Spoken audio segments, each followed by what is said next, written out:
Hello everybody, in this video I'm going to talk about Lydian dominant upper structures. So again, this is a topic that will be discussed in depth in melodic minor modes, but we can look at the chord structure anyway because it's not too complicated actually. When we look at the terms Lydian and also dominant, we can come up with a few chord tones right away. So dominant basically means that we want a major third and a flat 7. And Lydian means that we want sharp 4 or sharp 11, so basically the same thing. So here we have a C, for example, if we are talking about a C Lydian dominant 7 chord, it is a C, E, G, B flat plus sharp 4. We can also add the flat 9 if we want to. Okay, this is something optional and we will use it in this video too. Very importantly, if you have a chord, a dominant 7 chord, that is not resolving, for example, a C7 going into a C minor 7, for example, then this chord is non-resolving. Or I should say, when we see a non-resolving dominant 7 chord, we can automatically assume that it is actually a C Lydian dominant sound. Okay, very simple. Basically, you just look at the root. If it doesn't resolve up a fourth or down a fifth, say F in this case, it is automatically a C Lydian dominant sound. And you have these chord tones, okay? And if I just pick out carefully a few notes, okay? So I'm gonna pick out G.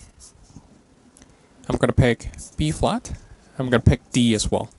So basically, G, B flat, D, what's that?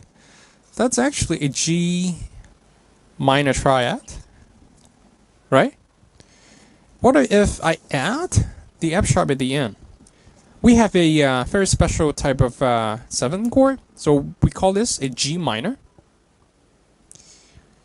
sharp major 7 chord, okay?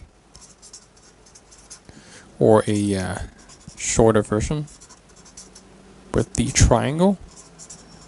Okay, so let me write it down here one more time.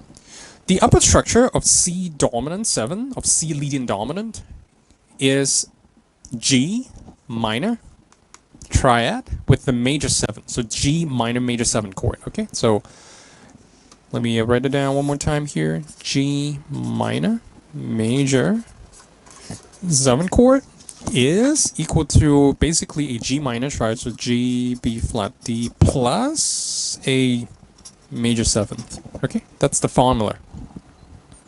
If you play this thing over a C7 shell against C, effectively you're getting a 5th, flat 7, a 9th, and then a sharp 11 against C. That's a very common way to generate Lydian dominant sound if you're given a, say, C dominant 7. So next time you see a C dominant 7, which is a non-resolving chord, and you want to produce the Lydian dominant sound, you can play G minor major 7 chord over the C bass note, a C bass note, and there you have it. You have the Lydian dominant sound. All right. So in the next video, we will probably listen to the sound of this chord. Okay, so see you there.